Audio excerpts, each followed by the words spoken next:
de volta com o Educador em Entrevista. Recebo aqui, né, por meio da plataforma virtual, o doutor Yuri Guimarães Caiuela, advogado. Doutor, gratidão pela participação conosco. Boa tarde. Olá, boa tarde. O prazer é meu. Bom, recentemente o presidente Jair Bolsonaro sancionou com vetos uma lei de ajuda ao setor de eventos.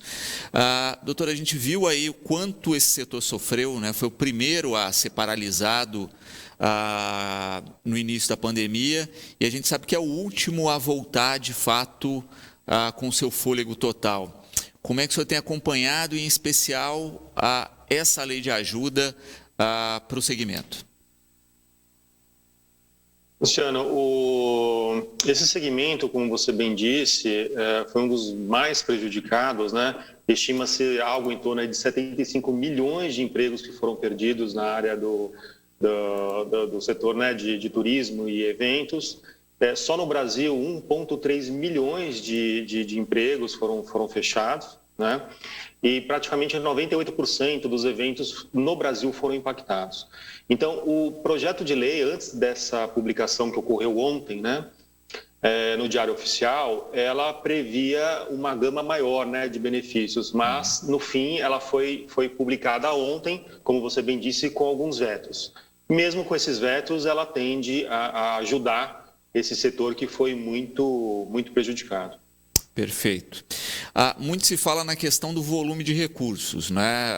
Por exemplo, o ano passado eu falava no bloco anterior a respeito disso, programas como o Pronamp, aí, que visaram, né, micro e pequenas empresas, foram ativados, mas o recurso ao crédito foi pequeno, né? O crédito foi pequeno e o acesso mais difícil ainda.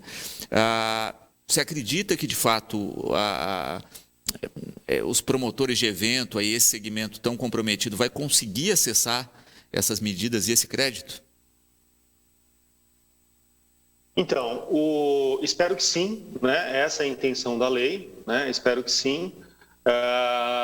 Como ela foi publicada ontem, ainda nós não sabemos os parâmetros, né, de como é que vai funcionar essa ajuda, mas sabemos que será controlado pelo Banco Central e tende a ajudar as empresas. Então, não vai ser um empréstimo no qual as empresas não vão ser obrigadas a fazer o recolhimento.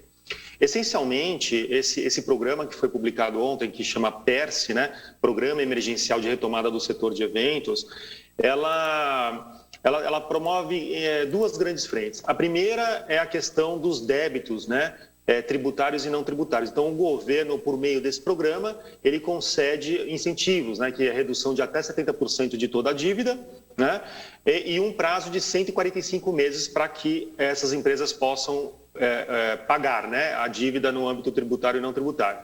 E, em paralelo, tem uma linha de crédito. Então, os bancos conveniados vão poder disponibilizar, né, por ato ainda a ser publicado, como é que vai funcionar, quais são os juros, qual é o prazo e tudo mais, mas a promessa é de que é uma linha de crédito diferenciada, né? É uma linha de crédito que vai ajudar essas empresas a retomar o fôlego e não ter que demitir, né, funcionários, não ter que fechar as portas, continuar com os projetos. Sabemos que um projeto nessa área demanda muito estudo, né, muita coleta de dados. Então, a intenção foi ajudar. Perfeito. E um ponto que se coloca aí que é fundamental, muitas vezes se tem a aprovação da lei, a sanção da lei, já se comemora, etc. A normatização é tão importante quanto esses passos, né? E entender corretamente o funcionamento dessa normatização, não só para acessar o recurso, os benefícios, mas para também fazer tudo da maneira correta e não a emenda não sair pior do que o soneto, né? Porque a gente também tem isso no país. A pessoa acessa e depois não tem condições de cumprir aí com o que a legislação exige. Você está correto. Foi um grande passo, né? Conseguir termos uma lei ordinária beneficiando o setor, isso já é de se comemorar, mas na própria lei está disposto que as minúcias, como ela vai funcionar, quais são os parâmetros, tudo mais, vai ser objeto de normatização. Pode vir por meio de decreto, pode vir por meio de ato do Conselho Monetário Nacional. Então, as empresas, ao mesmo tempo que comemoram, puxa, saiu uma lei, vai ajudar o nosso setor, ficam ali meio, puxa, mas, né, quanto tempo eu tenho, quais são as condições, vou ter que oferecer garantia, qual que vai ser os juros mensal, qual que vai ser o anual, né? Promete-se uma carência de 6 meses, tá, para iniciar o pagamento desses empréstimos. Agora, de fato, nós não sabemos vinculado ao quê, né? Qual vai ser o índice que vai ser utilizado para a atualização desse dinheiro que foi emprestado, né? Qual vai ser o percentual mensal, qual vai ser o percentual anual, né? Quanto que eu posso pedir? Minha empresa tem um faturamento de X. Quanto que eu posso pedir? Então, tudo isso será objeto de normatização posterior. Perfeito.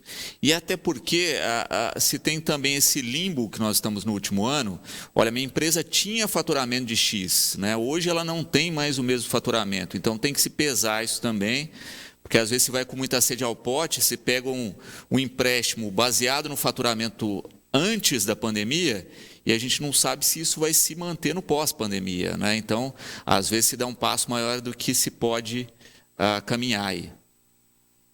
É verdade. Em alguns países já estão fazendo alguns testes, né, com público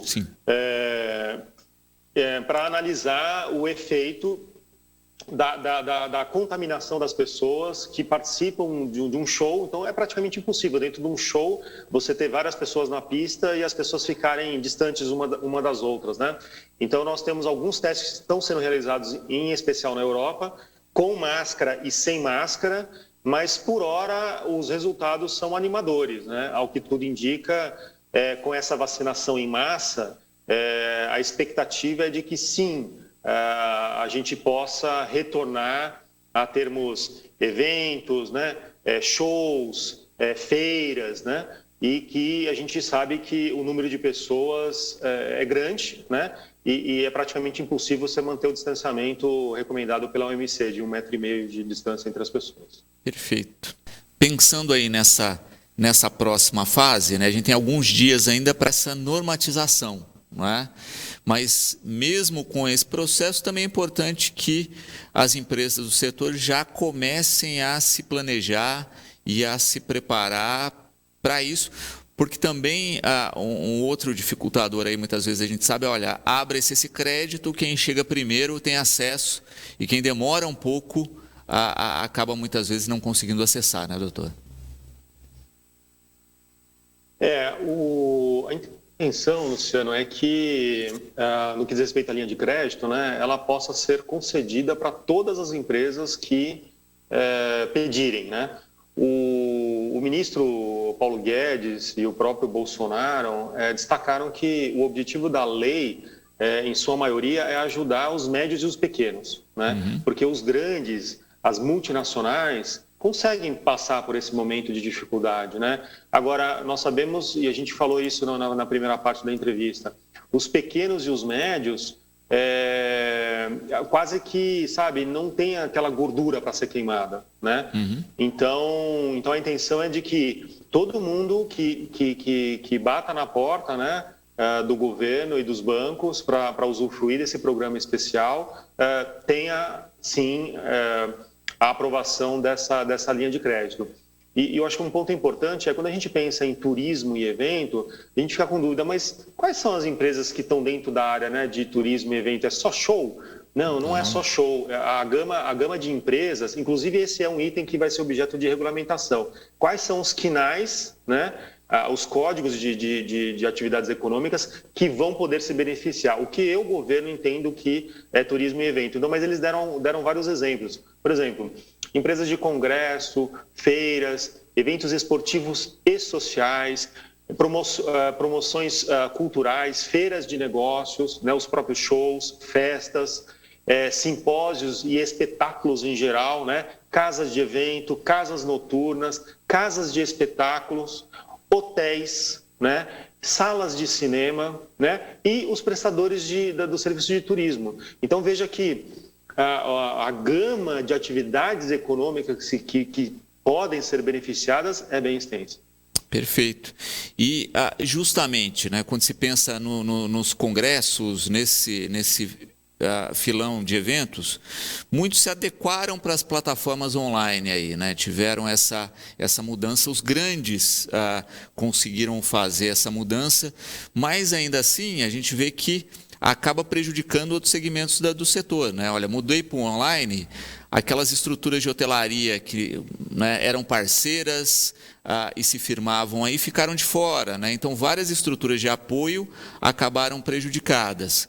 E nós vamos precisar de recurso não só para suprir a deficiência desse ano de crise, mas também para adequações, né? Porque com a volta ela exige adequações, né? E mesmo com a vacinação completa em massa, a gente vê outros países vendo isso, né? Que esses espaços, esses eventos, essas ações têm que se adequar para garantir mais segurança para os participantes. Sim, é verdade. Eu até penso que depois da pandemia ou pós-pandemia, né, muitas dessas atividades vão se adequar a um sistema híbrido, né? Sim. Yuri, o que seria esse sistema híbrido? Uma parte eu consigo fazer online, mas outra parte eu preciso fazer presencial, né? Porque você vê no caso de exposições e feiras, a pessoa que está interessada num determinado produto, ela não quer só ver, ela quer sentir, ela quer cheirar, ela quer mexer, ela quer ver, né, a consistência, e isso tudo é muito difícil no âmbito virtual, né? Então, eu vou dar uma palestra num determinado assunto educacional. Ok, esse a gente consegue fazer 100% online, né? Mas não são todos que podem ter essa adequação para ter uma parte online e uma parte presencial, né? Então, isso vai ser um grande desafio no pós-pandemia e muitas das empresas que ainda necessitam muito desse contato físico, né? De testar o produto, de ver o produto, de segurar o produto, vão precisar muito desse auxílio. Perfeito. E é interessante justamente pensar nisso, né? No quanto o setor era pujante, né? O quanto foi prejudicado nesse momento aí, mas também tem essa possibilidade de retomar com um olhar já de futuro, né, com essa possibilidade aí que a lei oferece. E também sempre foi um setor muito de parcerias, né? A gente observa isso, né, que é um setor que ele se retroalimenta, né? O espaço que depende da infraestrutura lá de audiovisual, de som, e o buffet, e a hospedagem, enfim, uma coisa se soma à outra aí nessa grande cadeia produtiva. Não é aquela cadeia produtiva que ela é única, isolada, né? Ela se retroalimenta. Sim, você tocou num ponto muito importante, Luciano, é que assim, o setor esse setor de turismo, né, e eventos, ele movimenta a economia de uma forma bem pulverizada. Então, por exemplo, vamos dar um exemplo de um show, né, que é feito num estádio. Aí a pessoa pensa assim, eu vou no show, mas eu vou assistir a banda.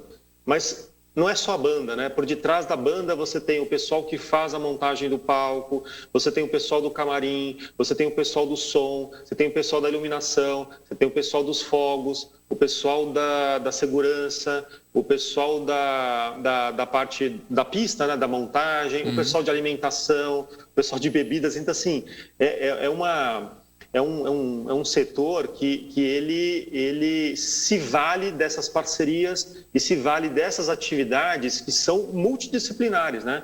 Eu tenho uns números aqui do IBGE e da FEComércio e da FGV, que a gente consegue ter uma ideia da representação deste setor no Brasil e no mundo. Por exemplo, esse setor ele corresponde a 12,9% do PIB do Brasil. É muito alto, né? No Brasil, ele movimentou 936 bilhões em 2019. Né? No mundo, movimentou 32 trilhões de reais no mundo. Existe uma estatística de que cada 1 em 4 brasileiros atuam nessa área. Né?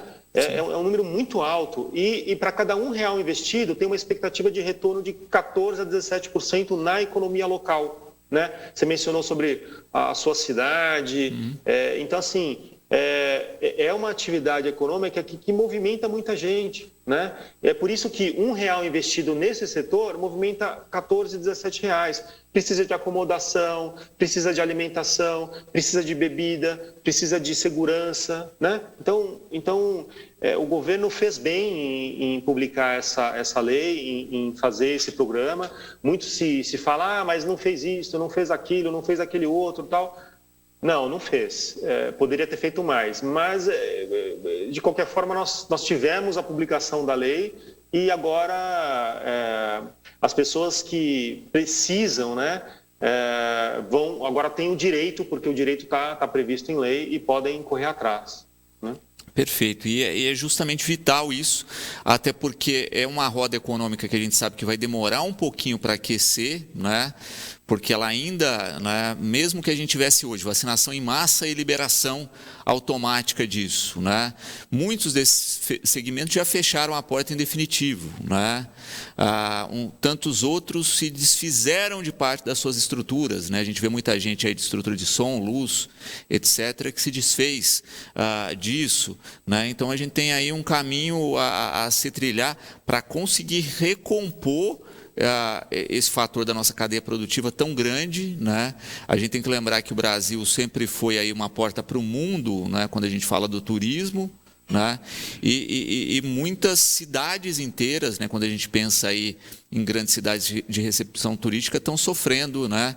E a gente nem fala só das tradicionais, né? A gente sempre pensa em Rio, Salvador, etc. Mas São Paulo também, nas últimas décadas, tem feito aí um aporte, um crescimento de turismo em eventos de uma maneira gigantesca e que foi prejudicada aí nesse ano de pandemia.